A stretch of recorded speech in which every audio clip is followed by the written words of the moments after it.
Get a deeper connection with the Cougars of BYU sports. God gives us a gift, and we use that gift until he takes it away. Deep Blue. Just sitting down afterward and being really tired and thinking like, wow, I just won the U.S. championship. This is Deep Blue. Here's your host, Jason Shepard. Thanks for tuning in for a brand new episode of Deep Blue. This is the show where we get to know the person behind the number that you see on the field or the court.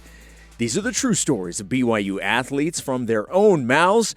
My guest today, former BYU football and NFL running back, and now the BYU Office of Belonging Manager of Experiences and Initiatives. It's a very long title. Yeah. Fui Vakapuna. How are you? I'm doing very good. Does that all fit? I don't even know if people use business cards anymore. Does that even fit on a business card? I hope so. Hopefully I can make an acronym out of it. Right. Something fun. Yeah. So that's. You know what? Let's actually start there. We have so many things, Fui, to talk to you about.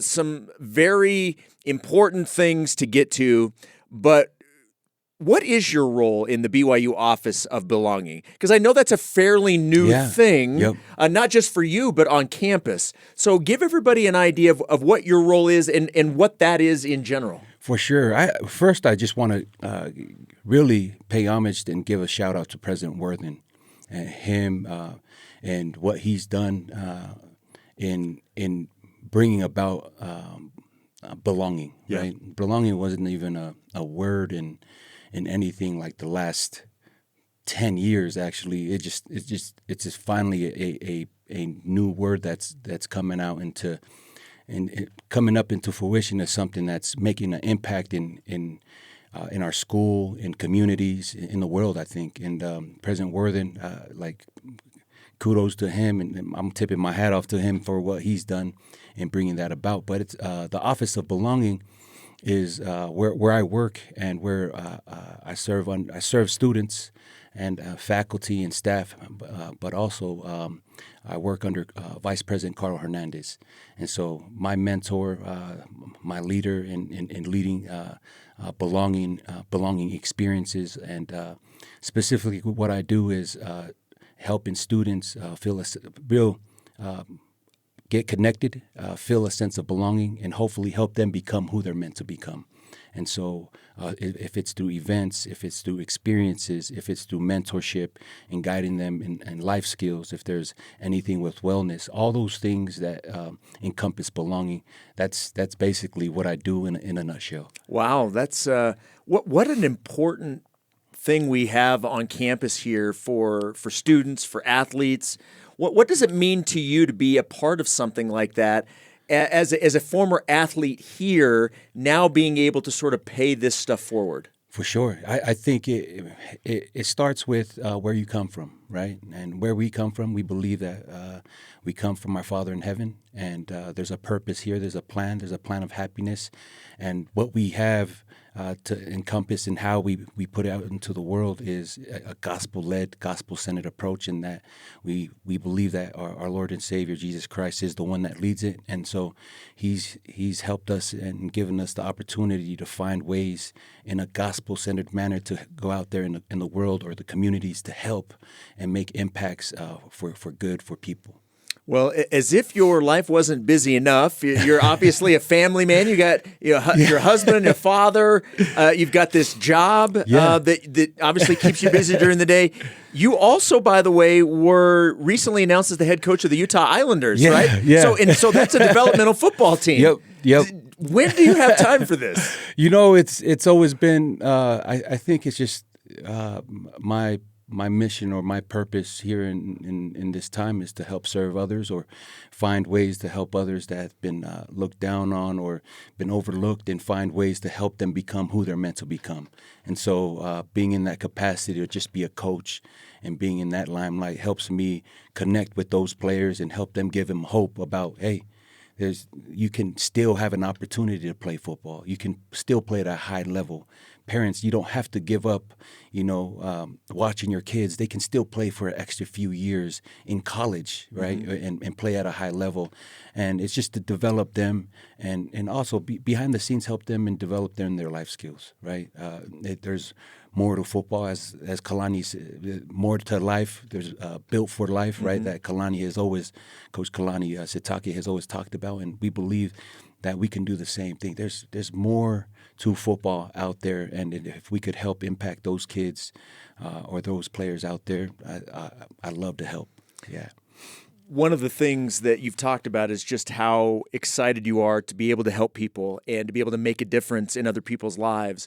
And we were talking just a minute ago before we started recording the podcast, with everything that you've gone through, especially recently, how much more that probably means to you than it ever could prior to. And for those that may not know what you've been dealing with over the last year plus, about a year ago, you recovered from brain surgery.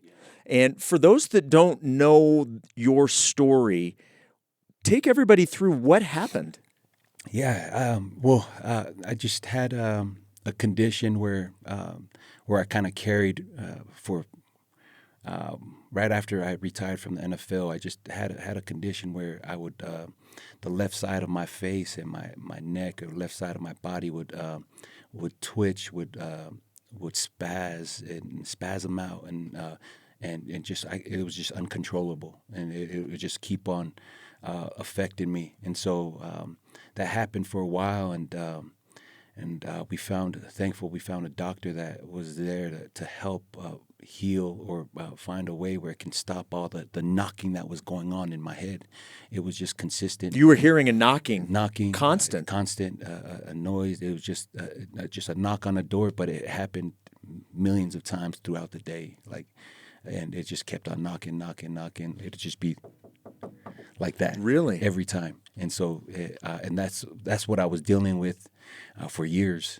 And so a year ago, I took a chance and found a doctor that would help me and would go in and find a healing or find a way to alleviate that pain or the mental anxiety, the stresses that were going all the above. That I was literally going through that, and thankfully we found a healing, but it took some time because it was hard after the surgery. It was hard for me to walk. I had to learn how to walk again. Yeah. And so that was another, I would say, a hurdle or a bump in the road that I had to go through. So learned how to walk again, and then 4 months later, I went through rehab and all those things, and finally came out walking normal and enjoying life and being with my family, being with my wife and my kids, and just thankful. Yeah. So no knocking sound, no spasms. Yeah. It's all gone. All gone. What type of blessing is that? Because regardless of how severe or what the ailment is, as human beings, I think when things happen to us, we find a way to just adjust and cope with it. Right. And you just sort of live with it. Right. Sounds like you were doing that for so long. Yeah. How much of a blessing is it to have that taken away? Totally. Every day I wake up, I'm getting emotional talking about it. Just every day I just wake up and just thanking God for an opportunity to not feel any type of pain, not feel any type or hearing any type of knocking or sounds going in my head, right? And enjoying my family like that. Like the quality of life for me now has been like I want to live it and I want to enjoy it and I want to take every opportunity to at least give back to my family and to the people I love or to the community if I have the capacity to do it. You know, anytime somebody hears a story like what you just said, knowing your background in football, immediately you think CTE. Those are the types of things you immediately is this a result of your playing career?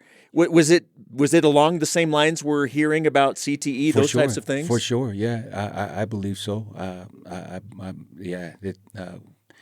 I was knocking heads and going. That's part of the nature of the game of football, and learned about it later on in life when we had doctors come in and talking to us about CTE later on in my NFL career. Like that, it just barely started happening. Right, Junior Seau was the first that kind of like made us aware, and got us educated on what's going on with even just with mental health, right?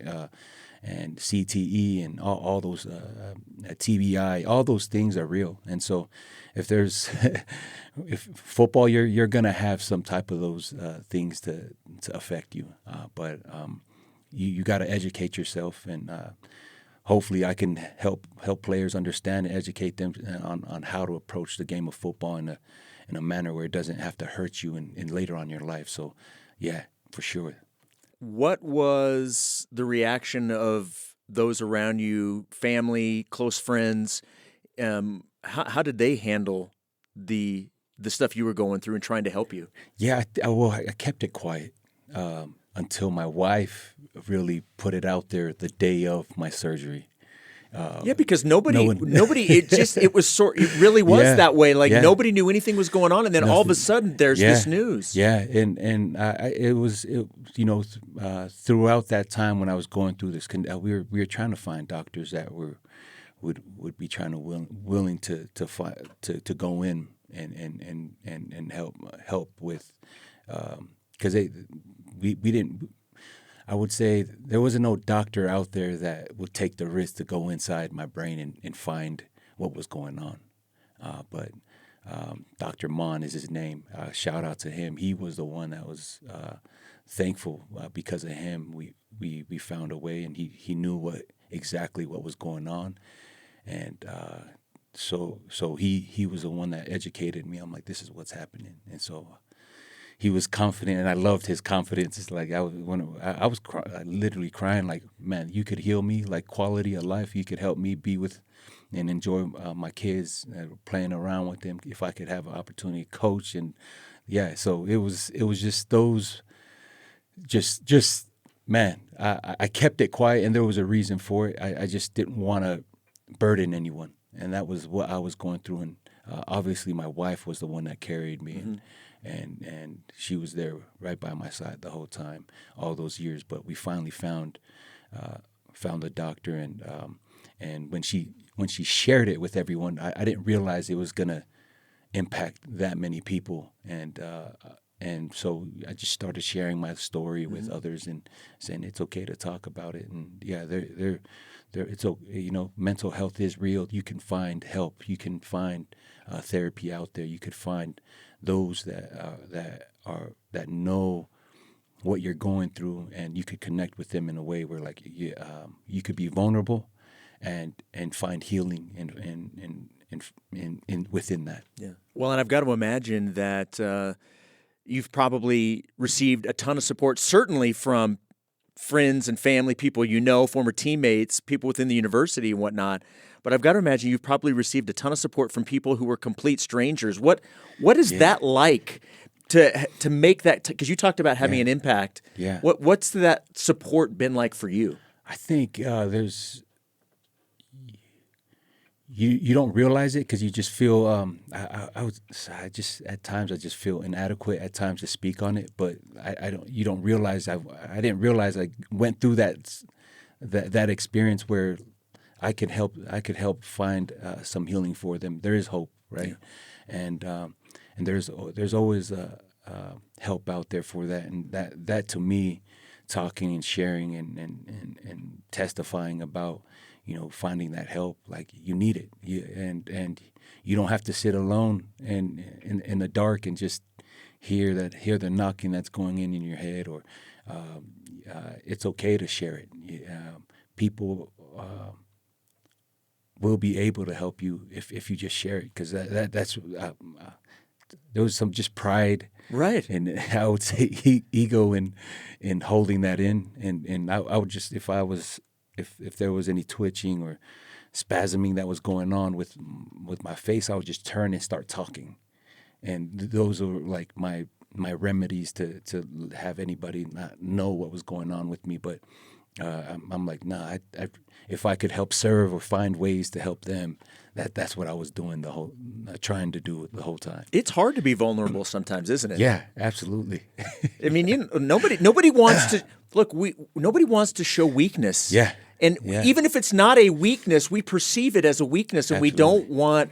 we don't want to show others that maybe we're not perfect. You know what I mean? It's a weird psychological thing that we all go through in varying degrees For sure. in our entire life. It's kind of crazy how we all do this. Yeah. And it was. I thought it was my perception of the world, right? But once I understood other people's perspective, and hey, I'm here to help and nothing else, or like I would love to help. And that kind of helped me understand, like, man, there's bridges to be built by just sharing your story and having people, like, letting them know that there is help out there. You could find that help, and it's down the street. It can be, it could be down the hallway. It could just be your teacher, your bishop, your stake president. It could be your primary teacher. It's just there's help that's out there. But when it came to like the surgical part, like that part was, I was thankful that Dr. Mon was there to, like, man, thank you. And I would say he would be like the LeBron James of brain surgeons that's out there. So shout out to you. Well, we are so happy that things have progressed the way they have, and that you are enjoying life more today. That's fantastic. How about we talk some football? For sure. Let's talk a little football. Absolutely. All right, we're going to take a quick break. We'll come back. When we come back, we're going to get into Fui's football career, how he got into it. We'll talk a lot of BYU football. We're talking with the great Fui Vakapuna here on the Deep Blue Podcast on BYU Radio. Hi, everybody. Jason Shepard here, host of the Deep Blue Podcast. I want to make sure that you're aware of all of the other great podcasts we have on BYU Radio, like Her Why, hosted by Lauren McLean. It's all BYU women's athletics all the time. These great athletes join Lauren to share their personal stories of triumphs and trials, and we've got some of the best women's athletic teams in the NCAA. This is their story. This is their why. Listen to it wherever you get podcasts.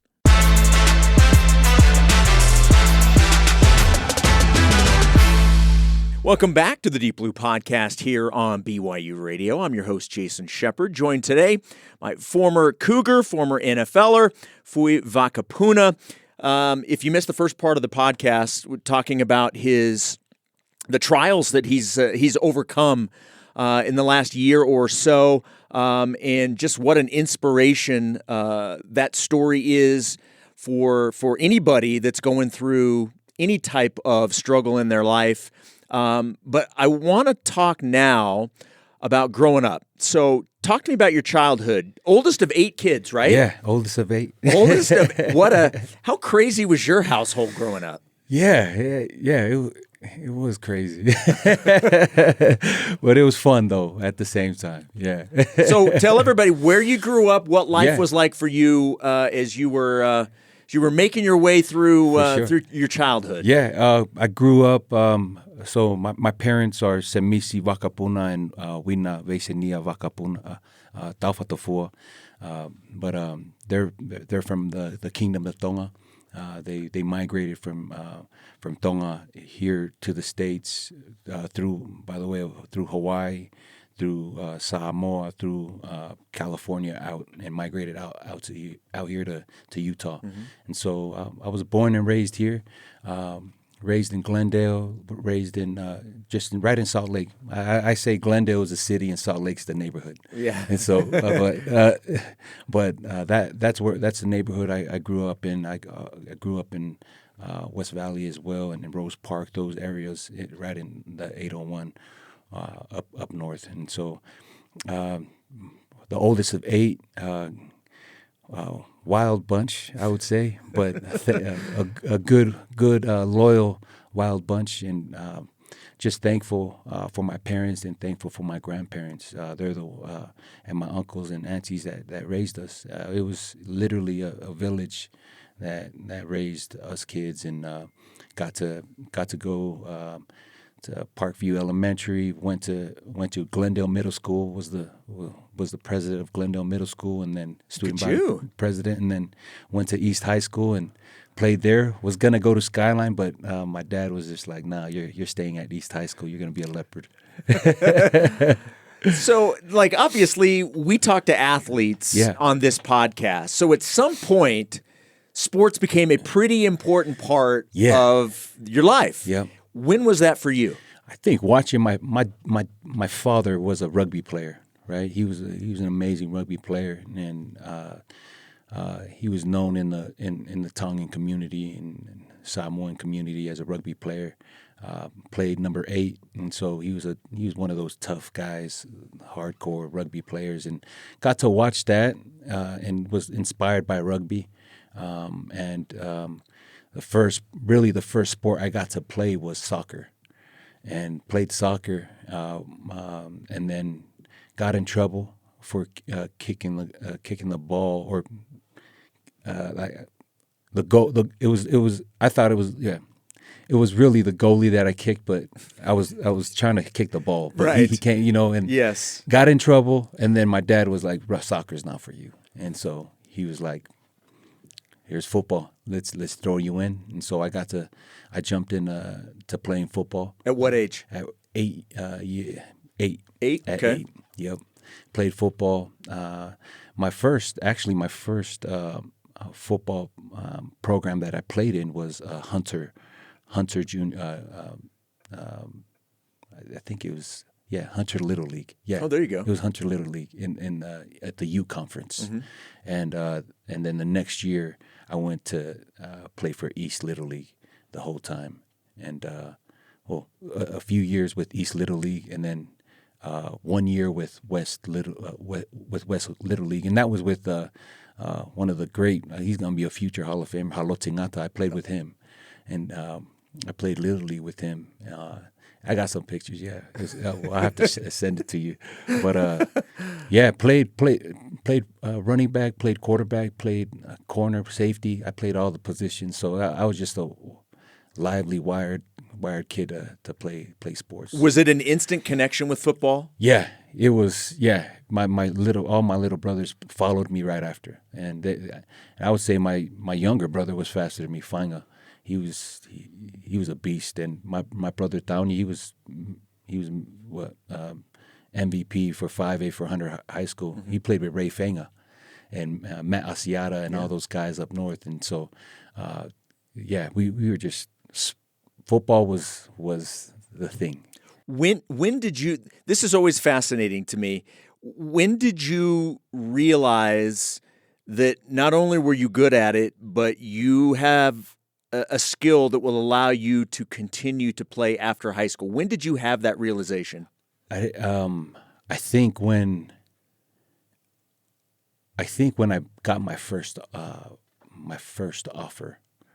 Actually, it wasn't my first offer. It was when I got invited to a Nike camp out in Oregon University, and so this was my sophomore year, and I went to Oregon and competed against all the running backs out there and linebackers, and when they clocked me and they're like, "Hey man, you running a 4.5, you're like close to a 4.4, like you can play," and I was like, "What does that mean?" And that was the first time at that time, or like Nike, it wasn't like there was no combine. It was just like a made up, "Hey, we'll just find you if you do well." And that was like the first of its kind that Nike kind of, "Hey, we're gonna invite you to this combine, like, and find kids." And so it was kids, running backs and receivers and quarterbacks from all over the nation came to that, and there was like 300 of us.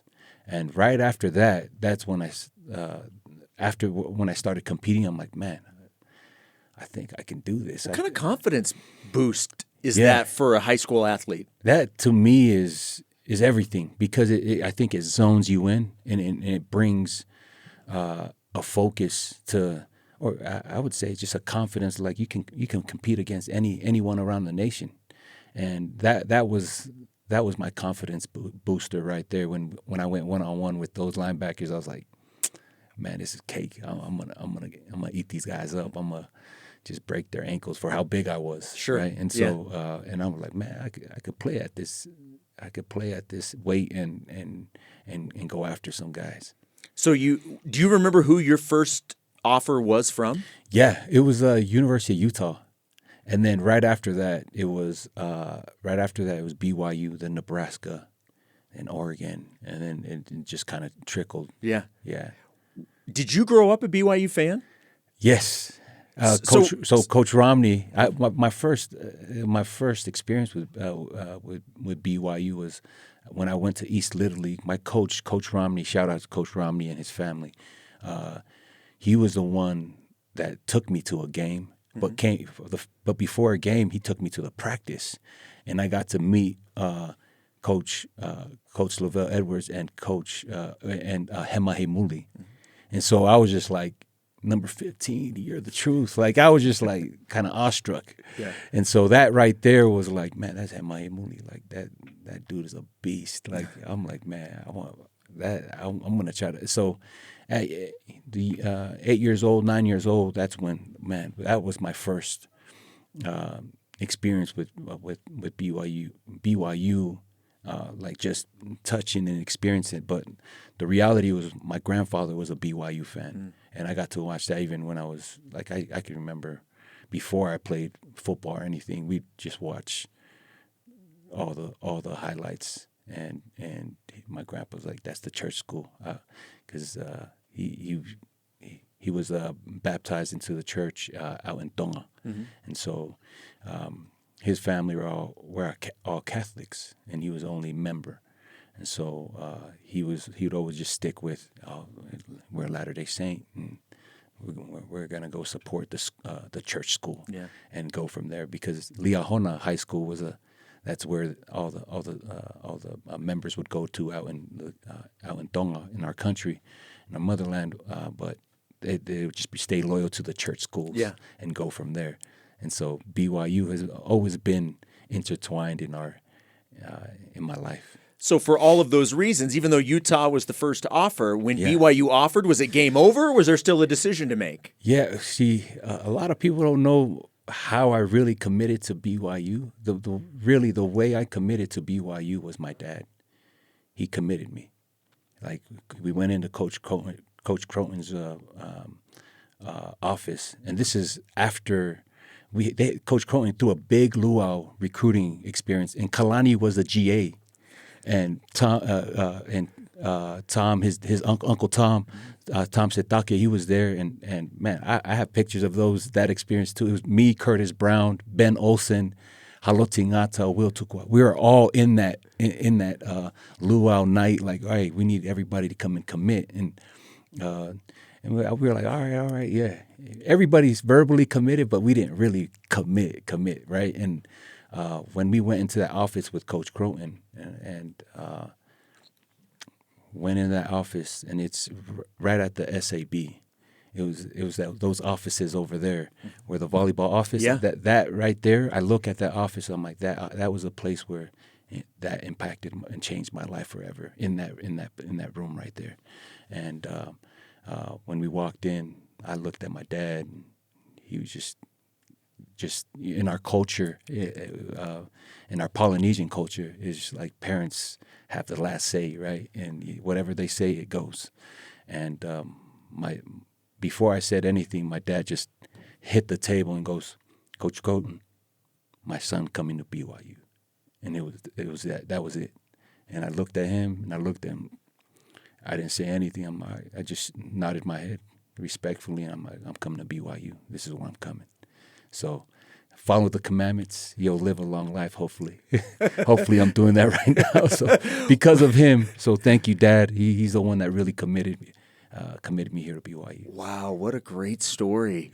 So you commit to Coach Croton, but you decide to go serve a mission. Yes. Carlsbad, California, correct? Carlsbad, yep. Okay, so during that time, coaching change. Coaching change. After your mission, Coach Croton is no longer the coach. It's now Bronco Mendenhall. Yeah. How was that transition for you coming back to a coach that you didn't know? Yeah, I actually, before I left, I knew a little bit. Like me and Bronco, I think he admired my style when I played because he was a defensive coordinator. Right? Yep.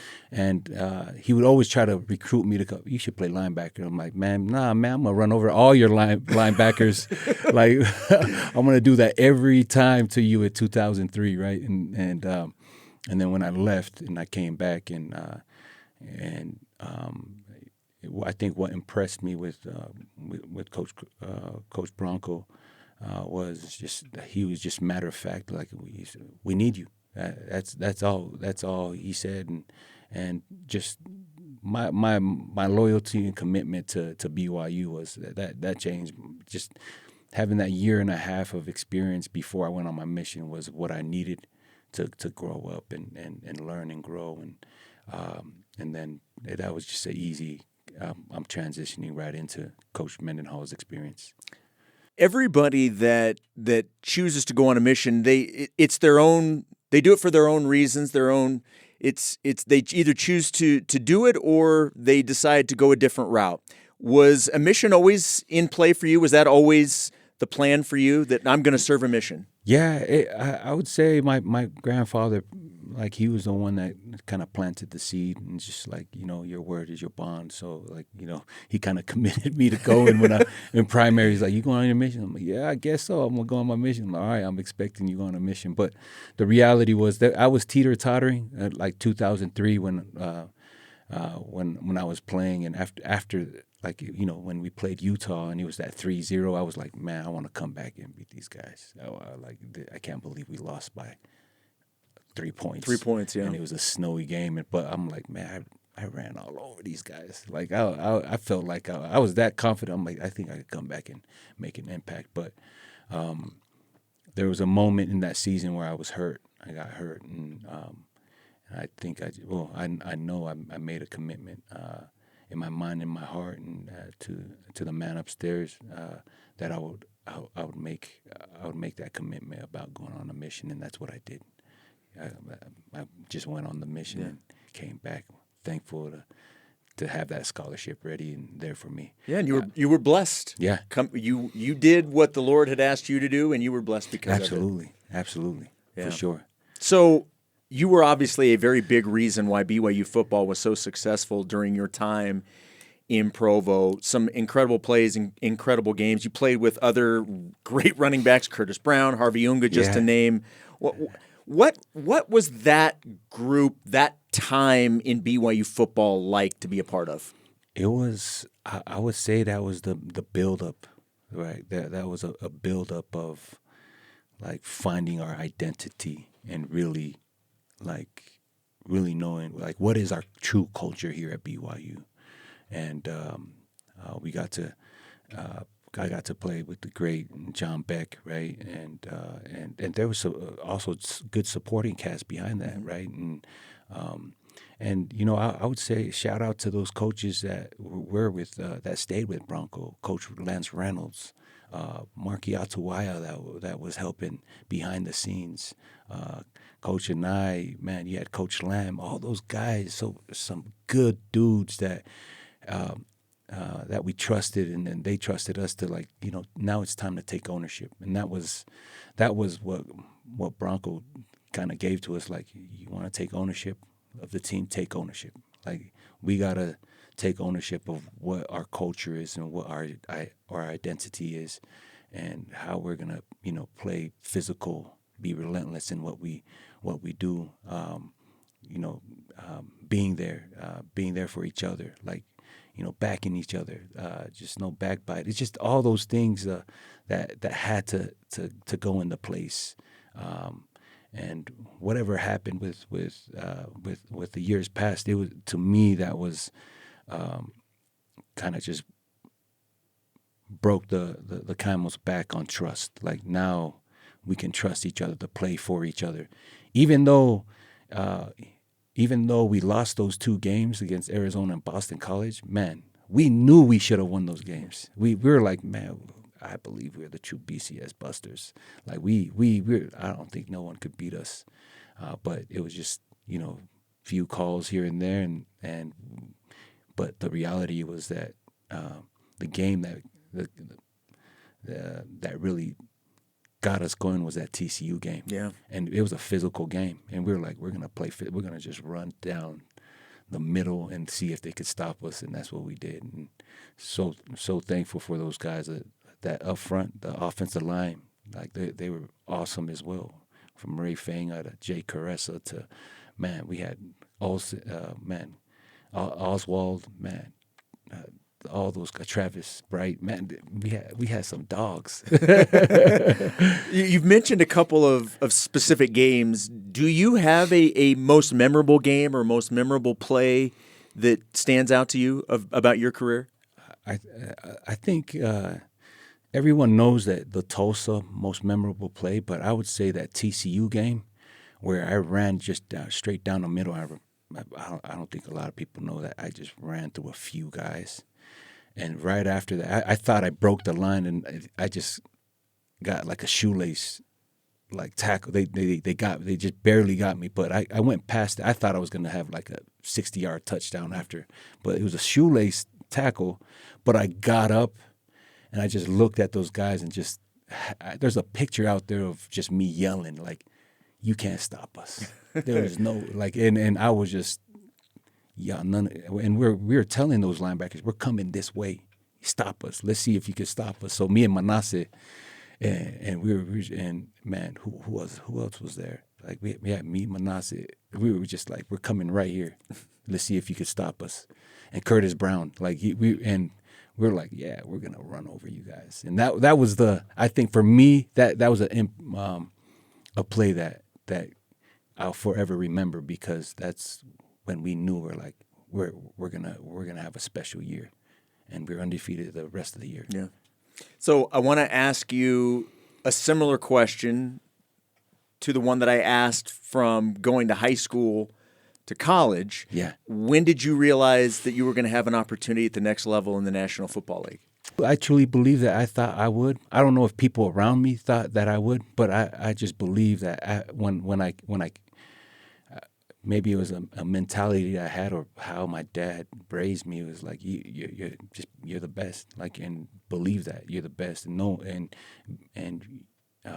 if you work hard, if you're relentless, and you truly believe in your mind and your heart that all you put in the work, that you can make it to the NFL. Yeah. And I think when I did make it to college, that's when I felt like I believe I can make it to the NFL. It was just a matter of putting in the work, yeah, and not giving up. And a lot of those guys that make it to the NFL are just guys that just finished, that did the little things, the extra work, meeting with the player, with the coaches. It goes a long ways, and for those that believe in you, like, man, that just gives you extra motivation.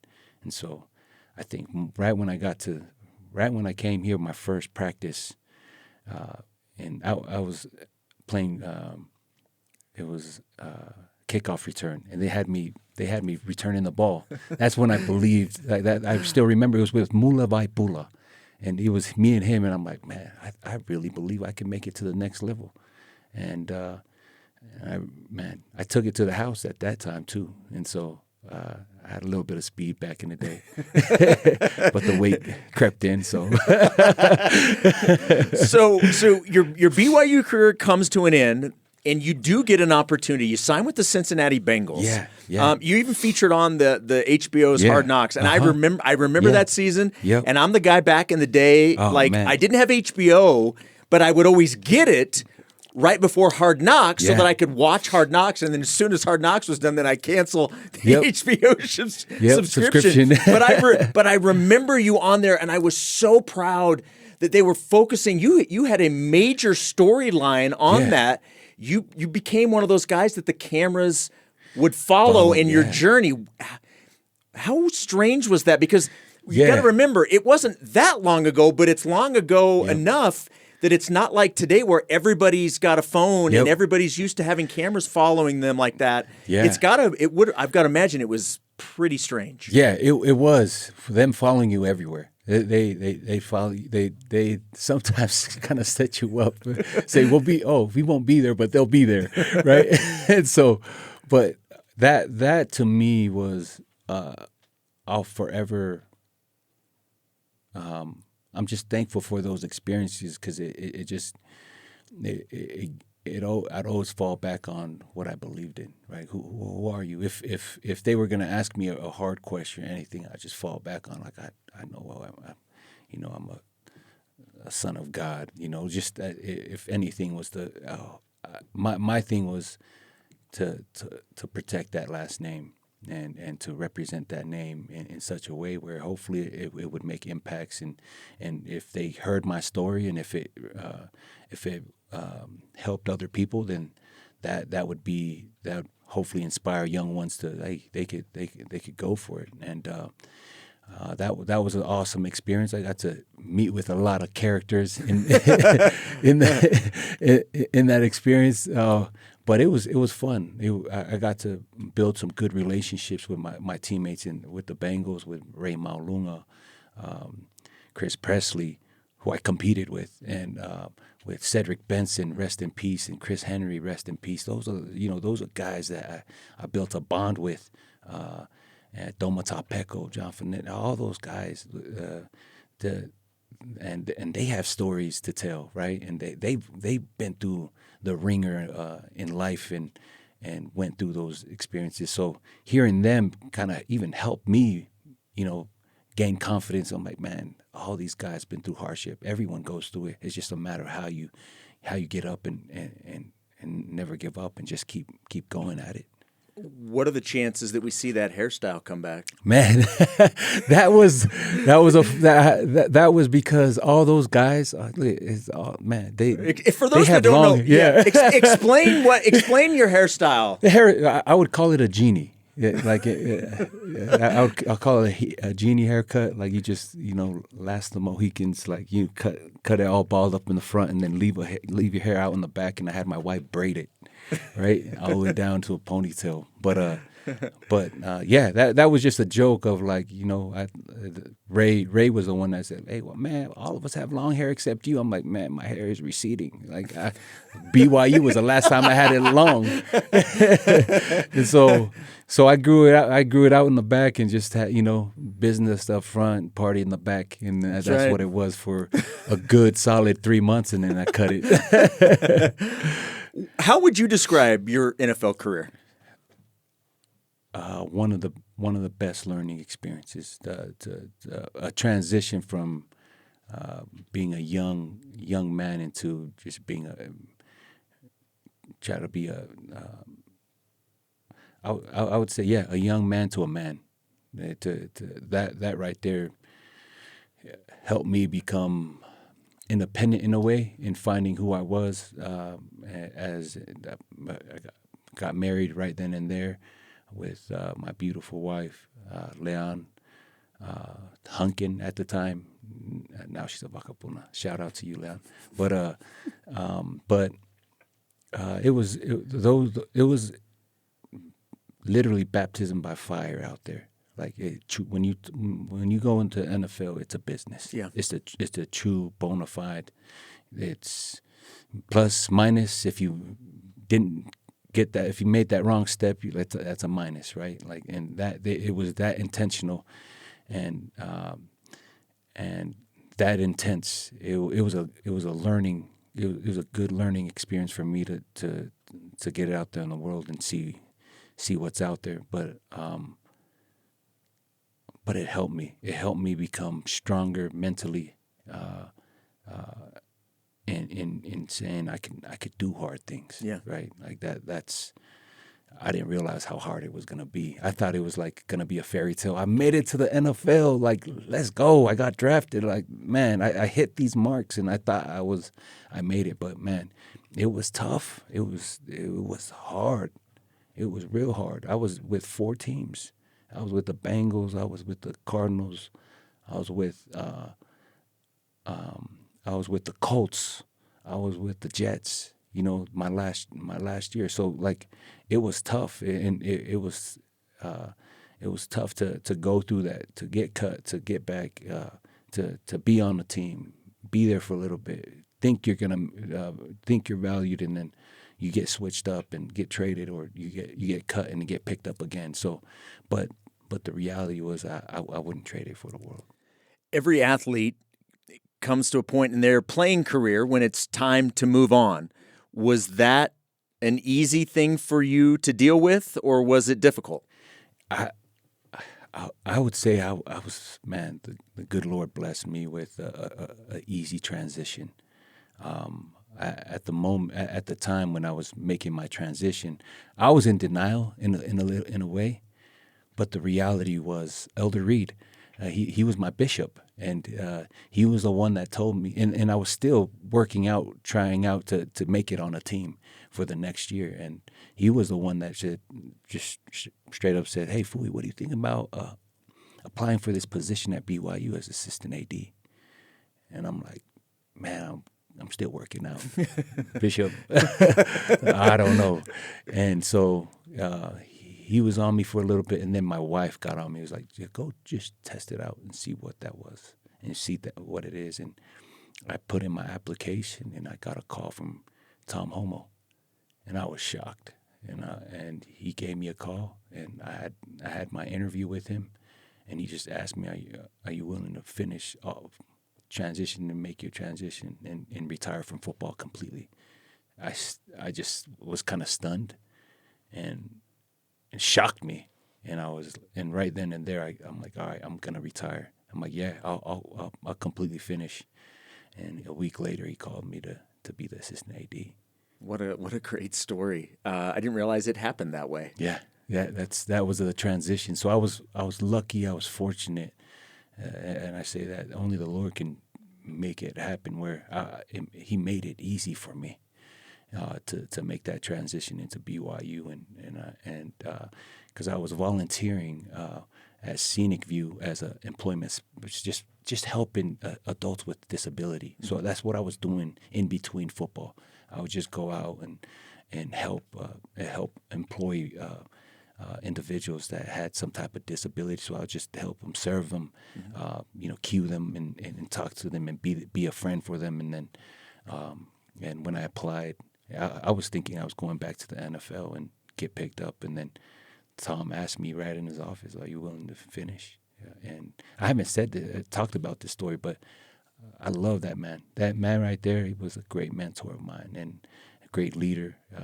One of the best, greatest examples that he taught me how to become who I was supposed to become. And this is it. This is who I am at this present time, is because of him and because of his faith in me. Because I was fairly new to what an administrator was, or I didn't know what an administrator was, but I built a good relationship with him as a student.